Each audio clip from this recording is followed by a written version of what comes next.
పశ్చిమ బెంగాల్లో చెదురుమదురు ఘటనల మధ్య తొలి విడతలో రికార్డు స్థాయి పోలింగ్ నమోదైంది. సాయంత్రం 5 గంటల వరకు 89.93% ఓటింగ్ నమోదైంది. దక్షిణ దినాజ్పూర్లో అత్యధికంగా 93.12% రికార్డైంది. ఈ మేరకు ఎన్నికల సంఘం ఓ ప్రకటన చేసింది. మొత్తంగా ఓటింగ్ ప్రశాంతంగా సాగినట్లు వెల్లడించింది. పింగ్లా నియోజకవర్గంలోని ఓ పోలింగ్ కేంద్రం మొత్తం సిబ్బందిని ఈసీ సస్పెండ్ చేసింది.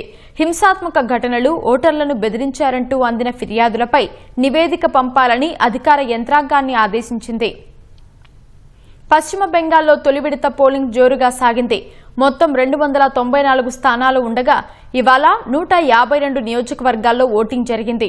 ఎండలు భగభగా మండుతున్నా ఉదయం నుంచే ఓటర్లు పోలింగ్ కేంద్రాల ముందు బారులు తీరారు. పలువురు ప్రముఖులు ఆరంభంలోనే ఓటు హక్కు వినియోగించుకున్నారు. టీఎంసీ ఎంపీ శత్రుఘ్న సిన్హా ఆసన్సోల్లో ఓటు వేశారు. టీఎంసీ సీనియర్ నేత అనుమ్రత మోండల్ బీర్భూంలో ఓటు హక్కు వినియోగించుకున్నారు. నందిగ్రామ్ నియోజకవర్గంలో బీజేపీ నేత సువేందు అధికారి ఓటు వేశారు. నందనాయక్ బార్ పాఠశాలలోని పోలింగ్ బూత్లో ఓటు హక్కు వినియోగించుకున్నారు. బీర్భూం జిల్లాలోని ఖరీసోల్ ప్రాంతంలో స్థానికులు, భద్రతా సిబ్బంది మధ్య ఘర్షణ జరిగింది. పోలింగ్ ముగియటానికి గంట ముందు ఈవీఎంలు పనిచేయడం లేదన్న ఆరోపణలు ఉద్రిక్తతకు దారితీసినట్లు అధికారులు తెలిపారు. దుబ్రాజ్పూర్ అసెంబ్లీ నియోజకవర్గ పరిధిలోని ఓ పోలింగ్ బూత్లో టీఎంసీకి వేసిన ఓట్లు బీజేపీకి పడుతున్నాయని స్థానికులు ఆరోపించారు. దీంతో దాదాపు 30 నిమిషాల పాటు పోలింగ్ నిలిచిపోయింది. అధికారులతో స్థానికులు వాగ్వాదానికి దిగటంతో పరిస్థితి ఉద్రిక్తంగా మారింది.